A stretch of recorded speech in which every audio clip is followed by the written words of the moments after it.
Hello everyone guys, my name is Prashant and you are watching new Indian era. So finally बहुत दिनों बाद हम फिर से मिल रहे हैं। बहुत दिनों क्या, रोज तो 8-8 घंटे मिलते ही हैं, है ना। सुबह 4 घंटा, शाम को 4 घंटे का लेक्चर देख के कैसा लग रहा है एक बार है ना यार, मैं जल्दी से कमेंट बॉक्स के अंदर सभी लोग बता दो कि यार एकदम धमाकेदार वे में आप लोग सभी बेस्ट तरीके से सीख रहे हो। फिजिक्स, केमिस्ट्री, मैथ्स, बायोलॉजी, सारे सब्जेक्ट और एकदम बेस्ट वे में, सबसे धमाकेदार तरीके से, धांसू तरीके से हम लोग सीख रहे हैं हर एक चीज को। कंटिन्यूअसली हमारी एनआई की टीम 4-4, 5-5 घंटे लगातार तुम सबको सिखाने के लिए चालू है, अपनी मेहनत कर रही है। आज तो सुबह 8 बजे से लेकर के 1 बजे तक कंटिन्यूअस लेक्चर हुआ। मैथ्स 2 चैप्टर नंबर 2 खत्म किया हमने और एकदम मजेदार हाई लेवल के क्वेश्चंस ऑन मैथ्स। अरे यार, आईआईटी लेवल के प्रोफेसर्स हैं, ऐसी थोड़ी है। इतना अच्छा एजुकेशन आपको मिल रहा है, अगर आपने शिद्दत से पढ़ लिया ना, कहां से कहां पहुंच जाओगे, फर्श से अर्श में पहुंच जाओगे। लेकिन उसके लिए पढ़ाई करनी पड़ेगी, मेहनत करनी पड़ेगी। यार मैंने स्टार्टिंग में देखा बहुत सारे बच्चों का जोश था, लेकिन धीरे धीरे कुछ बच्चे फिर लास्ट के लेक्चर में, मतलब नहीं कि अगर मान लो 4 घंटे का लेक्चर है, 3 से 3.5 घंटा बच्चे अच्छे से बैठते, फिर 1 घंटे में बेचारे थक जाते हैं। यही जोश फाइटर्स बैच यार एकदम बेस्ट साबित होगी आप सबके लिए। इतना अच्छे से हमने सब कुछ कवर कराया है कि आप बिलीव नहीं करोगे। अब फाइनली एक छोटा सा क्वेश्चन में हमेशा से चैट बॉक्स में देखते आ रहा हूं, भैया सीईटी या एमएसटी सीटी कैसे देंगे भैया, कब देना है, कैसे करेंगे। कुछ बच्चे कह रहे मैं नहीं दूंगा, कुछ बोल रहे मैं दूंगा। किसको देनी चाहिए, नहीं देनी चाहिए, इसके ऊपर मैंने सोचा कि चलो एक वीडियो बना ही देते हैं कि एमएसटी सीटी किसको देनी चाहिए और किसको नहीं देनी चाहिए। देखो, कुछ बच्चों का विजन एकदम क्लियर होगा, मुझे तो देनी है। क्यों देनी है वो शायद उसे मालूम ही होगा, तभी तो दे रहा है। नहीं मालूम होगा तो भी उसे बता रहा हूं कि देना तो है ही है। तो चलो फिर मैं आपको कुछ इंपॉर्टेंट चीजें बता देता हूं।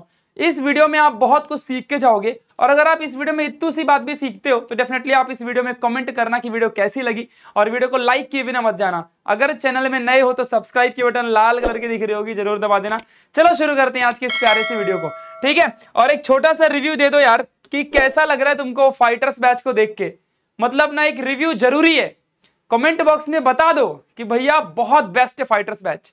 एंड थोड़ा मोड़ा रील्स वगैरह भी बना दिया करो, बढ़िया इंस्टाग्राम में टैग वगैरह कर दिया करो, स्टोरीज वगैरह लगा दिया करो, है ना। और मैं जैसे टीचर्स के कुछ डायलॉग्स वगैरह होते हैं वो भी डाल दिया करो। बेस्ट, अच्छा लगता है, सब देखेंगे, मस्त मजा आ जाएगा, ठीक है। तो देखो यार, सबसे इंपॉर्टेंट चीज, आप सब अभी क्लास 12th में हो, आप सब अभी क्लास 12th में हो। कुछ बच्चे अच्छा पढ़ते हैं, कुछ बच्चे अच्छा नहीं पढ़ते हैं, वो तो सब अपने संगति के ऊपर होता है। बट यहाँ पे फोकस करेंगे इंपॉर्टेंट चीजों पर कि क्लास 12th के अंदर एक बात पहले अपने माइंड में बिठा लो कि आपका सबसे इंपॉर्टेंट गोल क्या है, तब जाके आपको सब कुछ समझेगा। कुछ लोगों का गोल बहुत अलग होता है, कुछ लोगों का गोल बहुत अलग होता है। समझ रहे हो ना कि नहीं समझ रहे हो, ठीक है। तो जरा ध्यान देना, आखिर सबसे इंपॉर्टेंट चीजें थोड़ा सा लॉजिकली समझते हैं, ध्यान देना अच्छे से। देखो क्या होता है कि कुछ लोगों को 12th साइंस में फर्स्ट टीयर डिग्री में जाना होता है, और कुछ लोगों को सेकंड टीयर डिग्री में जाना होता है। शायद ये गाइडेंस तुम्हारे पास नहीं होगा तो जरा ध्यान से देख लेना। फर्स्ट ईयर डिग्रीज कौन सी होती हैं, जैसे कि मान लो बैचलर ऑफ इंजीनियरिंग, ये तो आपको पता ही होगा, बैचलर ऑफ इंजीनियरिंग, ठीक है। और दूसरा है हमारा बीटेक, ये हो गया। ऐसी बहुत सारी डिग्रियां जाएगी, लाइक बी फार्मा, ठीक है। ये सभी डिग्रियां हो गई। और सेकेंड ईयर की डिग्रियों में जैसे कि मान लो बीएससी की डिग्रियां हो गई, फिर ऐसे ही जैसे कि मान लो बीएससी कंप्यूटर साइंस हो गया, फिर ऐसे ही बीएससी आईटी हो गया, फिर और भी ऐसे ही बीएससी बायोटेक्नोलॉजी हो गया, ठीक है। फिर ऐसे ही बहुत सारे यार, बीएससी इन वायरोलॉजी हो गया। कितना कुछ है, कितना कुछ है, बहुत कुछ है, बहुत कुछ है। समझा कि नहीं समझा? ये सब कुछ टेक्नोलॉजीज की होती हैं। और एक है और भी फर्स्ट ईयर डिग्रीज में, एक आती है BDS not BBS, it's BDS. और भी एक है एमबीबीएस। ये 2 डिग्रियां और भी हैं। तो ये फर्स्ट ईयर डिग्रीज में आती हैं, ये सेकंड ईयर डिग्रीज में आती हैं। जो फर्स्ट ईयर डिग्रीज हैं बच्चा, इसको ना मोस्टली हायर बंदे, जो टॉपर बच्चे होते हैं ना आफ्टर 12th, वही बच्चे इसको कर पाते हैं। करना तो सब चाहते हैं, लेकिन 2 ही तरीके से किया जा सकता है, एक तो ज्ञान और दूसरा पैसा। ये 2 चीज अगर आपके पास नहीं है तो आप ये फर्स्ट ईयर डिग्रीज नहीं ले सकते हो, चाहे करके भी। आपको लगता है ना मुझे मिल जाए, नहीं देंगे। समझ में आ रहा है क्या कह रहा हूं? नहीं मिलेगी डिग्री, कोई कॉलेज आपको एडमिशन नहीं देगा, फिक्स रहता है। क्यों बच्चों ऐसा क्यों होता है जानते हो? कि अगर एक नॉर्मल बैचलर ऑफ इंजीनियरिंग करने वाले बच्चे को अगर मैकेनिकल इंजीनियर बनाना है तो उसके पीछे गवर्नमेंट कितना सारा रिसोर्स लगाती है आप जान भी नहीं सकते हो। एक बच्चे के पीछे लाख लाख 2-2 लाख रुपए गवर्नमेंट खर्चा करती है 1 साल का, तब जाके एक बच्चा मैकेनिकल इंजीनियर बन पाता है। आप बोलोगे ऐसा कैसे? ऐसा ही होता है। कभी देखा है प्राइवेट कॉलेज अच्छे तरीके से मैकेनिकल इंजीनियरिंग की पढ़ाई नहीं करवा सकता? गवर्नमेंट कॉलेजेस ही क्यों इतनी फेमस होती हैं? हर बच्चा क्यों गवर्नमेंट कॉलेज में जाना चाहता है? 10th तक सब प्राइवेट करते हैं, आफ्टर 10th क्यों सब गवर्नमेंट में जाते हैं? क्योंकि गवर्नमेंट कॉलेजेस ही इतना सारा इन्वेस्टमेंट बच्चों के पीछे करती है। अब आप ही बताओ, अगर मैकेनिकल इंजीनियर बनना है तो आपको सीधा सा बात है कि एक कार का इंजन चाहिए, कहां से लाएंगे? ट्रेन का इंजन चाहिए, एरोप्लेन का इंजन चाहिए, ट्रैक्टर के इंजन चाहिए। ये सारे इंजन को खोल के आपको देखना है, समझना है। खुद की कार बनानी है, खुद का मोटरसाइकिल, मोटर बाइक्स या मशीन में कुछ भी जो सब आता है वो सब आपको प्रैक्टिकली सीखना पड़ेगा ना। उसके पार्ट्स एवरीथिंग आपको अवेलेबल कौन कराएगा? इतना महंगा महंगा सामान ये सब गवर्नमेंट करवाती है, गवर्नमेंट कॉलेजेस में ही अवेलेबल होता है। समझा? तो इतना सारा खर्चा सरकार किस बच्चे के पीछे करेगी आप मुझे बताओ? एक तो वो जो इतना पैसा खुद भर के पढ़ सकता है, और एक वो जिसके पास डिग्री हो, मेरिट होल्डर हो, अच्छा पढ़ाई में हो, वो बच्चा कर सकता है। समझ में आया? तो ये सारी चीजें आपको ध्यान देनी है। ऐसे ही सेकेंड ईयर डिग्री में यहां पे इतना पैसे खर्च नहीं होते, इसमें इतना मार्क्स भी नहीं चाहिए, इतना कुछ नहीं। एक एवरेज बच्चा जो होता है वो ये करता है, जिसके 60% 70% आते हैं 12th बोर्ड में, वो बंदा ये करता है। जिसका 80 85 90% सीटी एंट्रेंस ये सब में अच्छा क्रैक करता है, वो बच्चा यहां जाता है। तो चलो कुछ रूल्स एंड रेगुलेशन सीख लेते हैं कि कौन सा बच्चा फर्स्ट ईयर डिग्रीज ले सकता है, जिसके सपने होंगे। अब देखो थोड़ा सा और डिटेलिंग करते हैं, फिर बताते हैं कि कौन ले सकता है। जैसे कि मान लो बैचलर ऑफ इंजीनियरिंग है, तो इसके अंदर भी बहुत सारे फील्ड होते हैं, जैसे कंप्यूटर साइंस करना है, आईटी इंजीनियर बनना है, फिर मैकेनिकल इंजीनियर बनना है, फिर उसके अंदर भी इलेक्ट्रिकल इंजीनियर बनना है, और बहुत सारे फील्ड हैं। ऐसे बीटेक में भी ये सेम होता है, बी फार्मा तो बी फार्मा ही है, ठीक है। तो ये जितना भी डिग्रियां है ना, इन डिग्रियों को 2 एंट्रेंस एग्जाम से ही आप दे सकते हो। एक तो सीईटी एंट्रेंस जिसकी मैं बात कर रहा हूं, और दूसरा है हमारा जेईई जिसको कहते हैं वो। ये दोनों एग्जाम अगर आप दोगे और इन दोनों एग्जाम में कट ऑफ की लिस्ट क्रॉस कर जाओगे, समझ रहे हो, तभी जाके आप वो एंट्रेंस एग्जामिनेशंस को कवर कर सकते हो। और दूसरी चीज, अगर आपको यहां इन दोनों को देना है तो आपका नीट एग्जाम क्रैक होना चाहिए। अगर नीट आपका क्रैक नहीं है तो आप कोई भी हालत में आप ये दोनों डिग्रियां नहीं कर सकते। मतलब नीट एग्जाम, अगर आपके पास पैसा बहुत है तो फिर आपको नीट एग्जाम अपीयर भी जरूर करना पड़ेगा। जैसे कि मान लो आपको एमबीबीएस प्राइवेट कॉलेज से करना है, आपके पापा 1 करोड़ रुपए भर सकते हैं। आपको मालूम है ना, कुछ महाराष्ट्र के अंदर डीवाई पाटिल नाम का कॉलेज है, वहां पे 40-40 लाख रुपए फीस है कंप्लीट एमबीबीएस कोर्स का, 5 से 7 लाख रुपए फीस है बीडीएस कोर्स का 1 साल का। तो अगर आप मेरिट होल्डर नहीं हो नीट में, तो आप पैसे वाले हो, तो आप ना 1 साल में अगर 5 से 6 लाख रुपए की फीस भर सकते हो, तो आप बीडीएस की पढ़ाई कर सकते हो, बैचलर इन डेंटिस्ट। वहीं से 10 से 15 लाख रुपए देके आप हर साल में एमबीबीएस की पढ़ाई कर सकते हो। 4 से 5 साल का कोर्स होता है एमबीबीएस का, बीडीएस का भी। समझ में आया? लेकिन तभी भी इतना पैसा दे करके भी आपको एटलीस्ट नीट का एग्जाम अपीयर तो करना ही पड़ेगा। विदाउट नीट अपीयर किए आप यहां पहुंच ही नहीं सकते हो, इसकी डिग्री आपको मिल ही नहीं सकती पैसा भर के भी। और वही अगर आपने नीट को हाई रैंक में क्वालिफाई कर लिया, 600+ चले गए, तब तो फिर आपको 50-60 हजार में हो जाएगा, 50 to 60,000 रुपीज पर ईयर भरना पड़ेगा। बाकी रहने खाने का, हॉस्टल फीस, मतलब 1 लाख रुपए 1 साल का।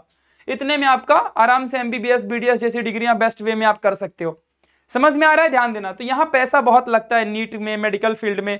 जिस बच्चे ने सिर्फ पीसीबी लिया होगा उसके लिए यही 2 चांसेस है और कुछ चांस नहीं है, और दूसरा है बी फार्मा। समझ में आया कि नहीं समझ में आया? ध्यान देना, तो ये बहुत जरूरी है, ठीक है। तो बी फार्मा सीईटी से भी मिलता है, अगर मैथ्स रहेगा तो भी मिलेगा, बायो है तो भी मिलेगा, ठीक है। मैथ्स वाले बच्चे भी बी फार्मा कर सकते हैं। चलो, सेकेंड ईयर जो ये डिग्रियां हैं, इसके लिए कोई एंट्रेंस एग्जाम नहीं, only 12th percentage, only 12th percentage पे इनमें एडमिशन मिलता है। जैसे कि मान लो अगर आप 60-70% निकाल लेते हो ना, तो आपको यहाँ पे एडमिशन मिल जाएगा। समझ में आया? जैसे कि मान लो आपको किसी भी टॉप कॉलेज में बीएससी या किसी में भी अगर बैचलर ऑफ साइंस में आपको एडमिशन लेना है, with the help of 12th percentage आप यहाँ पे जा सकते हो, इजीली आप एडमिशन ले सकते हो, ठीक है। इसमें से 2 ही ऐसे फील्ड है जो किसी को भी बीट कर सकते हैं, सीएस और आईटी। एक बीई वाले बंदे को भी अगर उसने सीएस आईटी किया है या बीटेक से भी किया है, तो ये वाले बंदे उसको बीट कर सकते हैं, क्योंकि यहाँ कोई फिजिक्स केमिस्ट्री मैथ्स नहीं चलती, यहाँ तो चलता है नॉलेज, यहाँ तो चलता है एक्सपीरियंस, टैलेंट, डेवलपमेंटल टैलेंट। ये सब चलता है, रिसर्च एनालिसिस ये सब चलता है। जिसने यहाँ धमाका मचा दिया उनको भी पीछे कर सकते हैं ये लोग, सेम पैकेज एक टाइम पे उठाते हैं 3-3 4-4 लाख रुपए का, समझा। तो ये चीज होती है। तो यार ये सारा कंप्लीट गाइडेंस है आपको, मे भी आपको शायद नहीं पता रहा होगा। अब आप इस चीज को ध्यान से देखो कि अगर आपको फर्स्ट ईयर डिग्रीज में जाना है तो ये एंट्रेंस आपको देना ही पड़ेगा। 12th परसेंटेज के बेस पे आपको एडमिशन नहीं मिलेगा, लेकिन अगर आपको इन डिग्रियों में जाना है सेकेंड ईयर डिग्रीज में तो आप 12th के परसेंटेज के बेस पे ही एडमिशन ले सकते हो। यहाँ पे एंट्रेंस की कोई जरूरत नहीं है, एंट्रेंस दे के भी ये कर सकते हो, ऐसी कोई बात नहीं है, कर सकते हो, समझा। इनसे इतना स्कोप नहीं होता है, यहाँ से आप वही 10-20 हजार 30 हजार की नौकरी एक महीने वाली पाओगे, इट्स नॉर्मल, दैट्स इट। समझ में आ गया? ध्यान देना अच्छे से। अब मैं आपको एक छोटी सी इंपॉर्टेंट बात बताने जा रहा हूं जिसको आपको ध्यान से सुनना और समझना है, ठीक है। देखो भाई, अगर आपको लगता है कि आप सीटी और जेई ऐसे ही दे सकते हो, हमने फाइटर्स बैच क्यों लॉन्च किया यूट्यूब में free of cost, complete theory, दिन में 4-4 5-5 घंटा हम क्यों पढ़ा रहे हैं? हमको पागल कुत्ते ने थोड़ी काटा हमारी पूरी टीम को। हमारी पूरी टीम इतनी मेहनत कर रही है कि हमें मालूम है कितना पढ़ना पड़ता है। तुमको तो प्रॉपर गाइडेंस ही किसी ने नहीं दिया, तुम तो पबजी में इधर उधर अपना टाइम बर्बाद कर दिए। अब रिग्रेट मत करना, मेहनत करने का टाइम है। समझ में आ रहा है कि नहीं समझ में आ रहा है? तो ये थोड़ा सा ध्यान दो कि अब तुमको मेहनत करना है। 15 तारीख से हमने पढ़ाना शुरू किया है। आपको मालूम भी है हमने कितने चैप्टर खत्म कर दिए। हमने फिजिक्स का पहला चैप्टर रोटेशनल डायनेमिक्स खत्म, एसी सर्किट खत्म, करंट इलेक्ट्रिसिटी खत्म और ऑसिलेशन खत्म। 4 chapter with in 4 days physics के खत्म।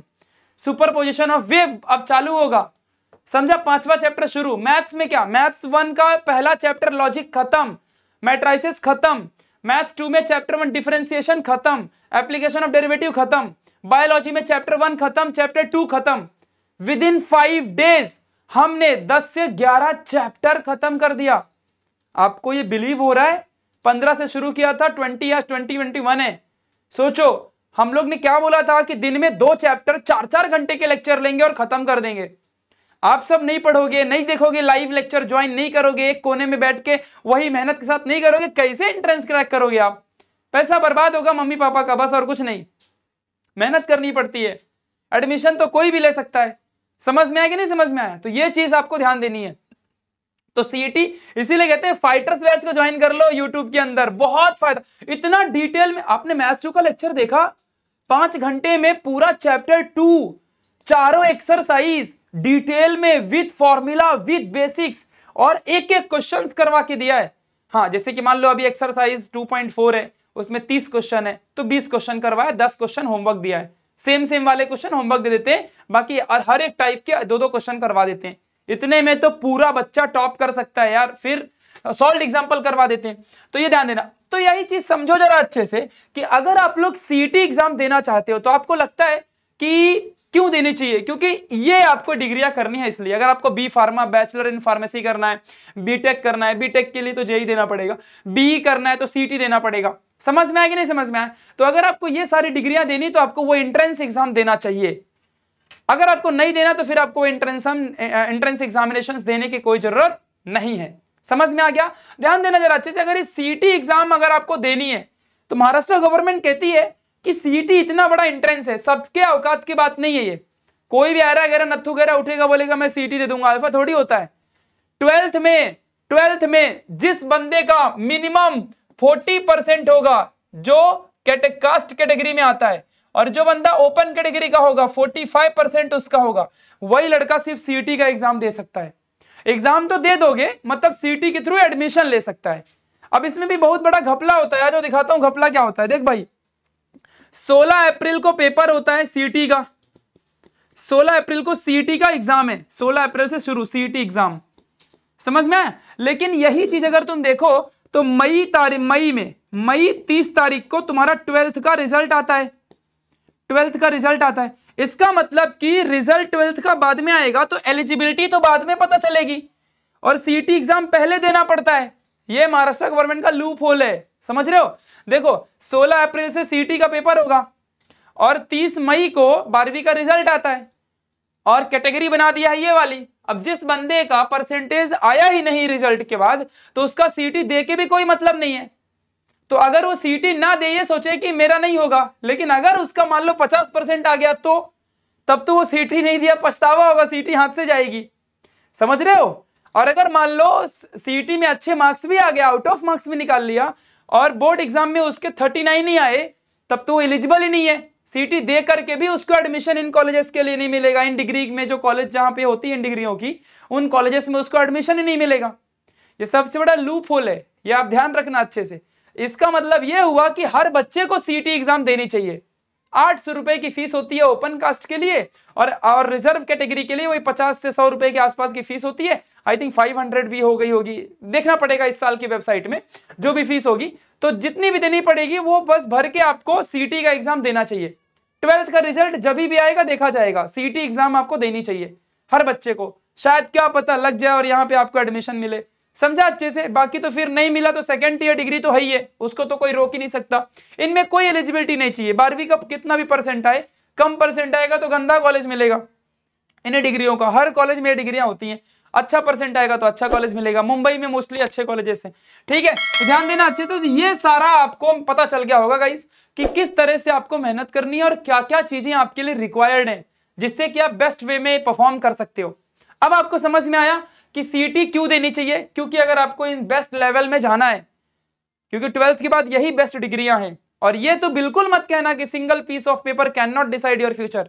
Yes, it will decide your future, believe me. आप आने वाले टाइम पे रिग्रेट करोगे अगर आप पढ़ाई नहीं करोगे, डिग्री नहीं करोगे। आज के समय में अगर आपको एक नॉर्मली आर्मी में भी टेक्निकल लेवल पे जाना है ना, आर्मी में भी अगर आपको ना कुछ एक पीटी टीचर बनना है ना, पीटी टीचर फिजिकल एजुकेशन, उसके लिए भी आपको एलिजिबिलिटी के लिए डिग्री चाहिए होती है। एक डिग्री होल्डर बनना बहुत जरूरी है। अगर आप एक मिडिल क्लास फैमिली से हो, लोअर मिडिल क्लास फैमिली से हो, आपके फादर किसान हैं और आप इतने बड़े रिचेस्ट फैमिली से नहीं हो, तो आप समझ लो कि आपके लिए पढ़ाई बहुत जरूरी है। ये बात उसी के मन में अच्छी लगती है जो बहुत हाई लेवल बिजनेसमैन, एकदम मस्त स्वैग से, कार वीर से कॉलेज जाना, वो बच्चे के लिए जरूरी है वो। लेकिन अगर तुम ऐसा कहो तुम्हारे पास कुछ नहीं है, तो फिर ये अच्छी चीज नहीं है। तुमको पढ़ाई करना है, वही एक सॉल्यूशन है आगे बढ़ने का। ये बात आप ध्यान रखना। तो ये सारी डिग्रियां आपको क्यों देनी चाहिए आप समझ गया, और किसके लिए डिग्री नहीं देनी। अगर आपको ये करना है तो मत दो। अगर आपको डांसिंग, एक्टिंग, बॉलीवुड, स्पोर्ट्स में जाना है तो मत दो डिग्री, छोड़ दो कॉलेज विलेज, पढ़ाई छोड़ दो, काम में दो, सचिन तेंदुलकर सर जैसा बन जाओ, तो वैसा आप ध्यान दे सकते हो। लेकिन अगर आपको पता है कि आप में वो सब काबिलियत नहीं है, तो फिर एक काबिलियत है तो उसको, अपॉर्चुनिटी को हाथ से मत जाने दो। समझ में आ गया। तो ये चीजें आपको ध्यान रखनी है गाइस। तो कैसा लगा आज का गाइडेंस, बहुत जरूरी था ये बात। तो एक कंक्लूजन क्या मिला कि सीईटी का एग्जामिनेशन हर एक बच्चे को देना है, हर एक स्टूडेंट को सीईटी का एग्जामिनेशन आपको देना ही है। ध्यान देना अच्छे से, चाहे कुछ भी हो जाए, क्योंकि रिजल्ट आएगा बाद में मई महीने में और पेपर होगा अप्रैल महीने में। तो आपको हर बच्चे को पेपर देना है, ध्यान देना अच्छे से। और गाइस इसीलिए मैं आपको एक चीज बताना चाहूंगा कि हम लोग 1 दिसंबर से लॉन्च कर रहे हैं अचीवर्स बैच। अचीवर्स बैच पिछले साल हमने लॉन्च की थी और एकदम सक्सेसफुल रही, उसके रिव्यू भी आपको मिल जाएंगे बढ़िया एप्लीकेशन के अंदर। तो अचीवर्स बैच 2.0 इस साल लॉन्च होगी और बस 2 से 3 दिन में लॉन्च आपको हो जाएगी, मिलेगी। आप एप्लीकेशन में चाहोगे, कमिंग सून के आपको हर जगह मिले होंगे पोस्टर्स, ठीक है। तो ये चीजें आपको ध्यान रखनी है कि ये बैच के अंदर आपको कंप्लीट 5 मंथ का MSTCT का कोर्स मिलेगा और जिसके अंदर आप कंप्लीट तरीके से बेस्ट वे में एजुकेशन ले सकते हो, मतलब complete detailed education of MSTCT। समझ रहे हो, 5 मंथ मतलब अप्रैल मंथ तक, not till the board, till MSTCT examination date.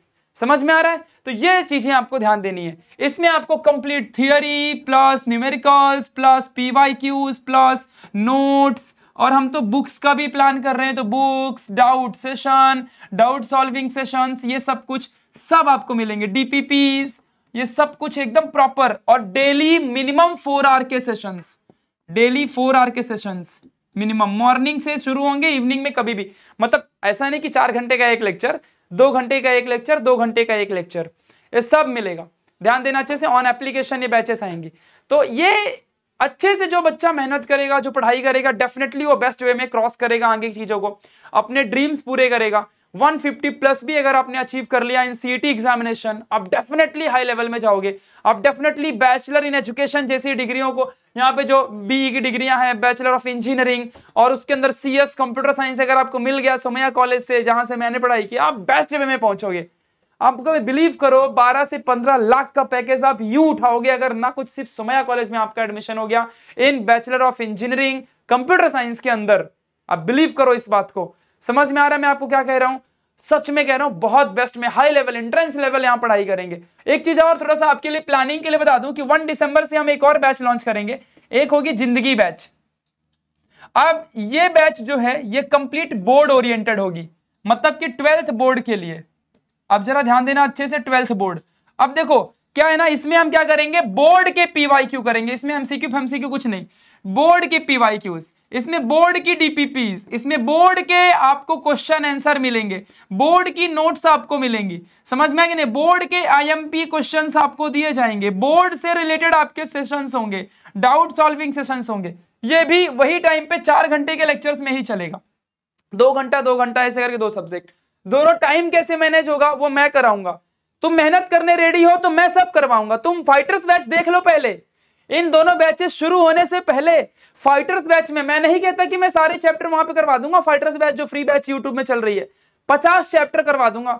अगर मैं कहता हूं कि अगर हर एक सब्जेक्ट के 12-12 चैप्टर भी हो गए बेस्ट वाले, क्या कमी है?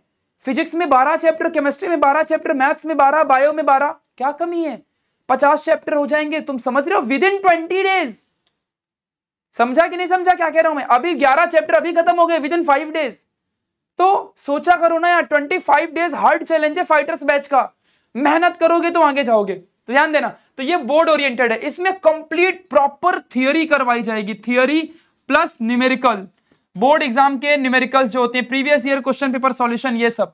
जो बच्चा दोनों बैचेस से पढ़ लिया ना, जिंदगी बैच 2.0 और अचीवर्स बैच 2.0 से, दोनों से जिसने पढ़ लिया ना, इधर से थियोरी न्यूमेरिकल, बोर्ड का ही सिलेबस सीटी में होता है, तो ये कर लिया, और फिर तुरंत ही वो बैच में जब लेक्चर देखने जाएगा वो जो धमाका होगा ना, आप बिलीव नहीं करोगे।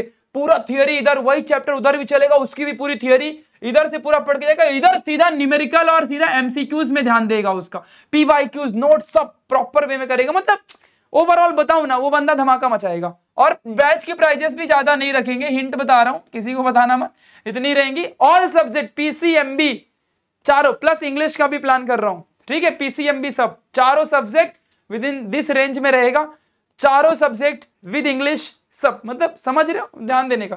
तो thank you so much for watching this session guys. कैसा लगा आपको लेक्चर, इंफॉर्मेशन, और सीटी क्यों देनी है क्यों नहीं देनी है, कैसा लगा आपको? जल्दी से कमेंट कर दो यार, कमेंट में बता देना। And this is my Instagram ID, you can follow me here. और यहाँ पे आप इंस्टाग्राम में टैग कर सकते हो इन्फॉर्मेशंस को स्टोरीज में, और बहुत अच्छे तरीके से अपने दोस्तों को सभी को बता सकते हो, ठीक है? तो thank you so much, thanks a lot for watching this session, thank you so much. मिलेंगे नेक्स्ट वाले ऐसे ही लेक्चर में, तब तक के लिए बाय बाय गाइस।